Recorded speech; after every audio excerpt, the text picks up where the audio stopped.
This is Lisa from Mobile Tech Review, and this is the Pantech Breakout on Verizon. This is Verizon's affordable 4G LTE phone, and it's $99 with contract after rebates, making it a third of the cost of the Droid Bionic on Verizon, which of course is their flagship phone and one of the more expensive. Generally speaking, their LTE phones have been more expensive. You're paying for the new faster wireless network and the LTE radios that are incorporated. So this guy is your basic budget Android phone with really mid-range specs, something that would have been last year's pretty good specs that are now mid-range specs, and a fairly aesthetically basic design. We've got this little silver wheel look over here, but these are really just your standard Android buttons. These are clicky, pressy buttons. These are not capacitive touch buttons. Got a microphone hole down here. Side view, they're fairly thick, but among LTE phones it's not really that thick. They do tend to be somewhat thicker. Your volume controls here. Your headphone jack is on the side. And something unusual here, which is actually a voice command button. It starts Nuon's voice command, not Google's voice command. There's your dedicated camera button there. And this is your on-off power switch, which is kind of oddly and inconveniently placed. If you grab the phone by the side, you tend to hit it when you don't mean to. And the micro USB port is under the door right here. On the back we have the 5-megapixel camera, speaker grill over here, and this is the back that slides off to reveal the 1500 milliamp battery, the LTE SIM card slot, not a world roaming GSM SIM card, just the LTE SIM card, and the micro SD card slot. Slides off with a little bit of effort, like so. And you can see here's the 8 gig card that the phone comes with.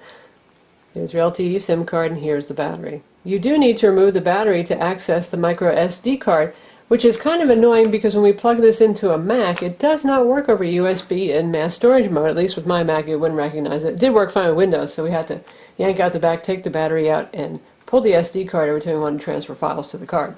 The phone has a 4-inch 800 by 480 capacitive multi-touch display, and the quality's not bad. It's not Super AMOLED from Samsung, for example, but it's sharp, it's clear, and typical glossy kind of thing. It has a 1 gigahertz Qualcomm Snapdragon 2nd Gen CPU with Adreno 205 graphics, single-core CPU, 512 megs of RAM. Front VGA camera for video chat, Bluetooth, Wi-Fi, and GPS, the usual stuff that you expect to see, and of course eVideo Rev A and LTE for Verizon's network. Now this is showing 2 bars of LTE here, which is actually 1 bar more than our Droid Bionic shows, but bars don't mean everything. In fact, looking at the signal in decibels, the Droid Bionic pulls in about 5 dB better signal than does the Pantech, and sometimes we lose 4G on this phone LTE, which isn't a problem we've had with any of Verizon's LTE phones so far. Also, data transfer speeds with this have been a bit slower, where our Droid Bionic manages about 15 megs down and about 3 megs up with a fairly weak signal, 90 dB, as you can see we have right here. This phone manages about 5 megs down and 1 meg up. And you bring it to a better coverage area, and it gets up to about 15 megs download speed, but at that point the Bionic is pulling 22. To a certain extent, you do get what you pay for. Call quality is okay, it's not great. Calls are intelligible on both ends, but our call recipients could tell that we were calling from a cell phone, and they said we sounded slightly indistinct. This is what the dial looks like. It's large, friendly, easy to use, and instead of having the usual favorites that we see on Google phones, you do have access to your call log, your contacts, and groups. You have speed dial over here, and this is something like, wow, this is from like 5 years ago, right, on Windows mobile phones, where you actually go ahead and you pick folks out of your address book, you hit the plus, and then you pick somebody. And we'll just pick one of the Verizon preset numbers. Oh, and so that one was already assigned in number 98. Guess what? Let's go all the way down here, and apparently some of the standard Verizon ones are assigned. But that's how you go about doing it. We'll just add somebody else instead. Like so. So a little strange, a little old-fashioned. I'd rather just have access to my favorites in my Google account, but that's what Pantech has done. The phone runs Android Gingerbread 2.3.3. That means you don't get that video chat functionality in Google Talk just yet, but you can use other chat apps. And you can see that Pantech has lightly customized the UI. They've got their own clock widget up here, and they've got their little quick launcher for some applications down here. And then they've got this little techno grid background here behind this otherwise standard Android icons and dots to indicate which page of icons you're on.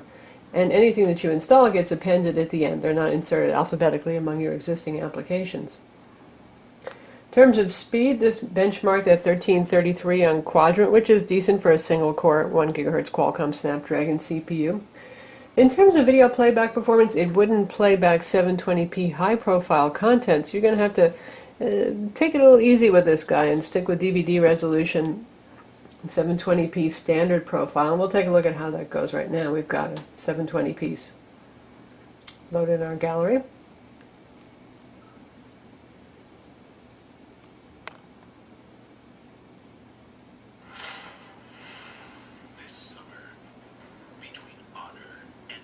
And we are at near maximum volume.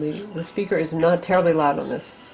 Between July and August, a line will be drawn and then colored in yellow. Run! Jump! So that plays fine, and the screen looks quite nice too. No complaints about the screen. In terms of software, you've got some of Verizon's current favorites bundled, like Amazon Kindle, Blockbuster, their City ID application. We've had some Pantech apps like their clock tools, a unit converter, and a document viewer. This does not come with an MS Office Complete suite that lets you edit or create MS Office documents. Google Books is preloaded, and that's becoming standard now with Android phones. We've got the mobile hotspot feature, which is nice. You can use the phone as a 4G hotspot and share your connection with up to 5 Wi-Fi devices. And Verizon does charge extra per month for that. And if you're on a budget, this phone's a good choice, but otherwise I would probably go with the phone that gets faster LTE download speeds if you're really into that mobile hotspot feature. Other apps include NFL Mobile. We've got Need for Speed Shift bundled on there, TuneWiki, Rhapsody, and the usual Verizon applications like VCast Tones, VCast Videos, VCast Music, and VCast Media Manager, and of course the Nuance voice control that's included. VZ Navigator is also on board if Google Maps and navigation don't float your boat, though they're certainly very capable. And the standard YouTube player is on board as well, as is Google Search. We've also got Verizon's data usage widget installed here, although it's having a little bit of trouble figuring things out right now. Usually that's pretty reliable and tell you how much data you've used. That's an important thing with an LTE phone because you can burn through data quite quickly. A 2 gig plan, gee, you can go through that in about a week if you want to stream some videos. We've got the standard Android WebKit web browser here with Adobe Flash on board. We'll check that out.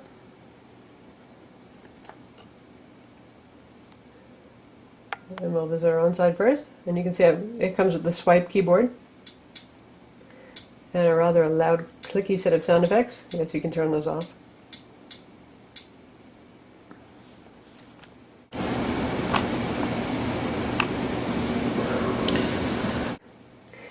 So here's our web page. It took longer to load, certainly it does on something like the Droid Charge by Samsung or the Droid Bionic, but there, and you can zoom in and zoom out.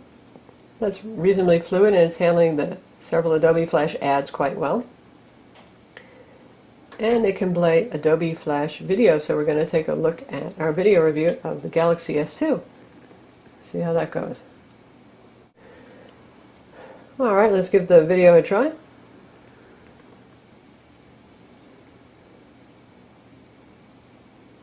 Data connection is not exactly cranking really well right now, so we'll see how this goes.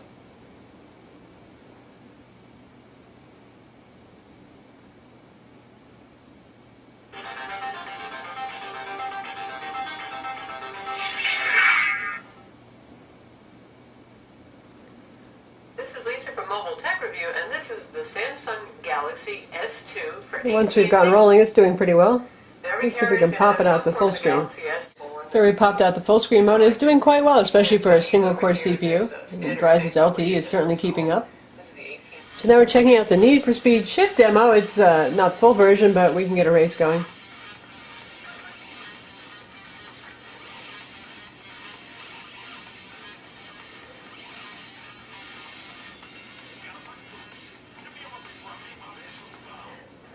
When you first launch the game, it's an additional 100 meg download, by the way, so you probably want to be on Wi-Fi to do that.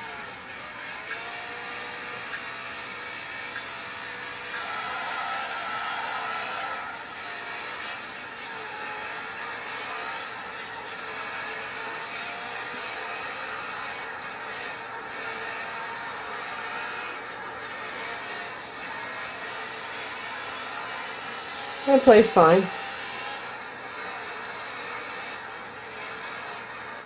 So that's the Pantech Breakout. It's available now for $99 after rebate with a 2-year contract. Battery life on this is not so hot. Now, LTE phones don't tend to have great battery life. LTE does consume quite a bit of power, but that 1500 milliamp battery means you're going to definitely be charging it every single day. If you're a heavy user, you might want to get a spare battery for this phone. Also, something to note is the back does get warm if you're doing something really intense like playing Need for Speed Shift, but I wouldn't say it's alarmingly hot, but it does get warm.